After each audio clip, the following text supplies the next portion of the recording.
میوانه که میجایه برس خالد الدبونی او پیفداری برای رزگار کردن و گشت پیدانی الاستودگی برس خالد هم بخیر هاتن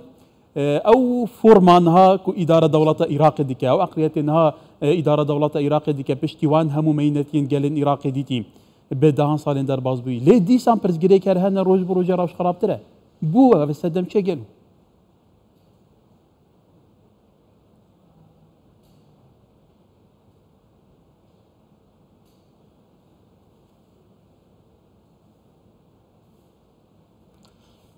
بسم الله الرحمن الرحيم. شكرا زور سپاس بۆ میوانداری کردنتان. ئەم کێشانە کە کێشەی بەردەوامن و هەموو ساڵ بە شێوەیەکی بەردەوام دێنە پێشمان لێ ڕاهاتوین لە ساڵی 2003 تاوەکو ئێستا دێتە بەردەمان ماوەی 20 ساڵە بەردەوامە هەر لەم سۆدیۆش ئێستا لەگەڵ پێکهێنانی ئیدارەی دەوڵەت و پێکهێنانی گەورەترین کوتڵە حکومەت پێکهێنرا ئالنگاری گەورە لەبارەی سەرکەوتنی ئەم هاوپەیمانەتیە بێگومان متمانە بوو لە نێوان متمانێکی هاوسەنجی بوو لە نێوان هەموو ئەندامانی ئەو هاوپەیمانێتیانەدا ئەو هاوپەیمانێتیدا لە چەند ساڵی ڕابردوودا ئەم متمانەیە بۆتە هۆی دابڕان و لە ئەنجامدا دەسەڵات لە بەغدا نەیتوانیوە نەیتوانیوە لەوە تێبگات کە هەرێمی کوردستان حاڵەتێکی تایبەتی هەیە لەگەڵ بە بەراورد لەگەڵ پارێزگاکانی دیکە بەشێک لە هێزە سیاسیەکانی بەشێک لە هێزە سیاسیە کاریگەریەکان تا ئێستا بێگومان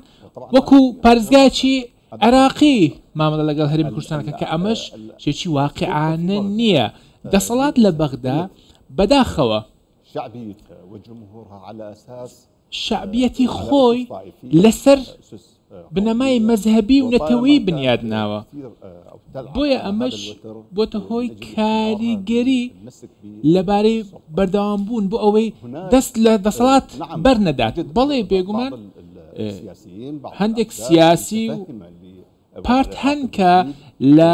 بارودۆخی عێراقی نوێ تێدەگەم بەڵام ئەم هێزانە هێزی کاریگەر نین بە بەراورد لەگەڵ ئەوانی دیکە کە لە دەسەڵاتدان و حەیمەنەتیان هەیە لەسەر دەسەڵات لە بەغدا و هەروەها خاوەن بڕیاری سیاسی و ئەمنین لە بەغدا بۆ چوونی من ئەمە بۆتە هۆی لەدایکبوونی کێشە لە دوای کێشە و قەیران لە دوای قەیران بۆیە دوور بوون سیاسی ئەvە 20 ساڵ پێترە ئەو پشتی پرۆسێس ئازادی عێراقی يعني هر هاولاتێکی تو بینینە ئەو کەسین چاودێری ڕاشێتکن هاوڵاتکی ناسایژی هەر ڕێکەف نەکە نابین ئەولێرە بەغداتێتەکردن گومانەوەیە و بێتە بجیکردن ji ber ku بەغدا پابندی ڕێکەف نانابن ڕێکەفنی سیاسی هەنە دەستور هەیە مادên دەستوری هەیە بێگومان چارەسەر یەبان هەموو پرزگیرێکان دکەن لێش ئالیەکی دی پرزگیرێک بوو تێتە چێکردن چش ئالیە دادگەهان بە چش ئالیە کارینانە پرانیە بە دناوە پارلەمانی عێراقدا کەواتە ڤی ئەوایی گەل و مادە عێراق و ساهر بەردەوام بیڕاوشەوێ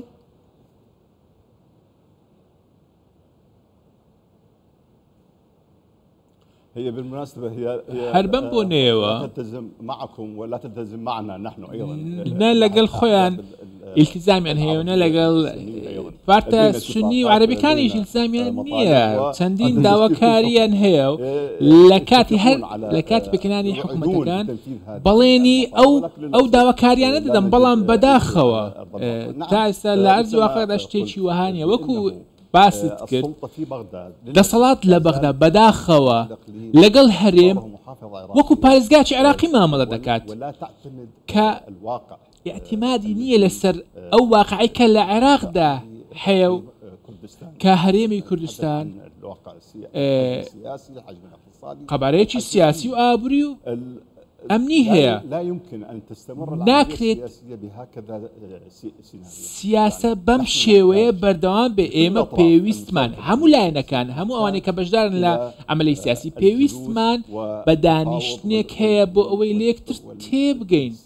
و هەروە هەماهەنگیمان هەبێ هەماهەنگیی ئارامان هەبێت بۆ ئەوەی بتوانین ڕێککەوتنێکی نوێی سیاسی ببەستین چونکە ناکرێت بەردەوام ڕوونشتن سەردان هەنە ڕوونشتن هەنە ئیتیفاقەنەوەی کەمە گوتی لێ دەستێکی دن هەیە دەستێکی بە شارتی هەیە دائیمەن وان اتفاق و وان جوین ایجابی دماشه دبن تک ددن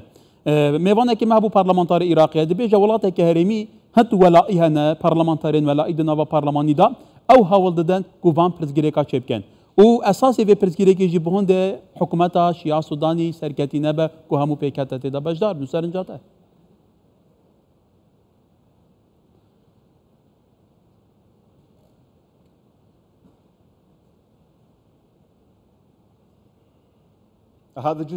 ئەمە بێگومان یەکێکە لە هۆکارەکەم بڵێ هاوڕام نەگرت ئەمە یەکێکە لەو هۆکارانی بەڵام بە شێوەیەکی گشتی کێشەکە تەنها پرسی بودجە نییە کە ئێستا باسی لەسەرکەین بەڵکو ئێمە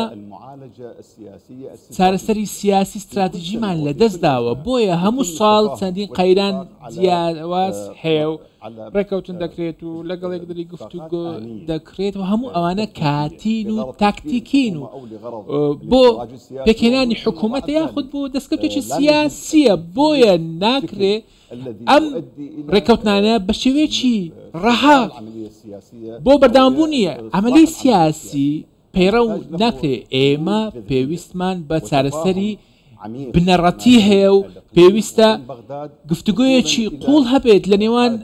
هەرێم و بەغدا بۆ کرانەوەیەکی سیاسی ئێمە ڕوبەڕووی کێشەی داخستن و خینکاندنی پرۆسەی سیاسی بووینەتەوە کۆتا شتیش هەر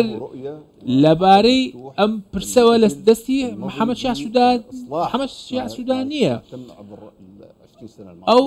هەوڵ دەدات چاکسازی بکات کە لە 20 ساڵ ڕابردوودا چەندین عێراق ڕوبەڕووی چەند کێشەی جیاواز بۆتەوە بەڵام کەسانێک هەن هەوڵ دەدان بربەست بخەنە بەردەم ئەو ڕێککەوتنانە و بربەست بخەنە ئەو لێک تێگەیشتانێک کە هەیە ئەمەش ئەجیندای دەرەوە و ئەجیندای ناوە چیش هەیە و بۆ نمونە هەندێک لایەنی دەرەچی هەن نایانەوێت لە عێراق سەقامگیری هەبێ و گفتوگۆ و لێک تێگەیشتن هەبێ لە نێوان هەرێمی کوردستان و بەغداد هەروەها لەم بارەیەوە کاریگەری خۆیان دەخەنە گەڕ بۆ ئەم چەقبەستوویە کە هەیە ئێمە پێویستمان بە لێکتێگەیشتنی ناوخۆیی هەیە و پێویستە ڕوبەڕووی ئالنگاریە گەورەکان بکەین پرسی بودجە شتێکی گچکەیە ئێمە پێویستە ئالنگاریەکانی گەوری بنەوە بۆ نمونە کێشەی سنجار و سەهلنەینەوە و گۆڕانکاری کەش و هەوا و هەڵبەتە ئەمانە پرسیارێک منەژی بووتە حتا دەستێوەردانی مەذهبگەراییژی کە لەسەر عێراقێتی نەکردن تا بەسێ سوننا و کوردان کرد سوننا و کوردە لە پشتی 2023 بەردەوام لە عێراق تایبەتی دناوە حکوومەتێنێکی لە دیفێکە غەدر هاتیەکردن دەستپێکی چپسەری سوننا هات حتا vێگەvê پارێزگەهانەی ناوەرە خۆ بکێ وێرانە بە تایبەتیژی مۆسەڵەڤە سەلاحەدین و ئەوە گەلێک پارێزگەهێندن بە 10,000 خەلکێوان دەبەرە دکەمپاندایە بەرهەفتی نەڤەگەرن لەوێرە ڕەوشە ئەمنیەتە بلیهەفەیە گروپین چێکدارین جودا جودا لەوێرە بسەرێ خۆ دەگەرن سیاسەتە تەشەوێکردنیای حتا دیمایکێ و کورد و سونە پێک بە بەشداری بە حکوومەتی نەکەواتە پێویستە هەردوو پێکاتە چ نەخشە ڕێیەکەوان هەبێ گەل و بۆ ڕووبوونەوان هەموو تەحەدیاتان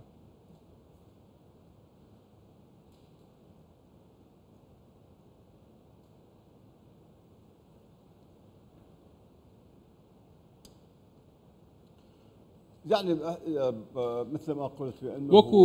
پێشتر ئاماژەم پێدا ئەگەر هاتوو لایەنی کوردی بەهێز کە بەشداری لە حکومەت دەکەن و ئێمە بە هەم بێگومان وەکو لایەنی سونی سەرجەم قەلقی و ئەوانەمان بەلاوە دەنێت و حکوومەت پابند دەبێت بۆ ڕێککەوتنانەی کەوا هەیە و داواکاریەکانمان وەڵامی داواکاریەکانمان لەبارەی ونبووان و قەرەبووکردنەوەکان و سەرجەم هەموو ئەم کێشانە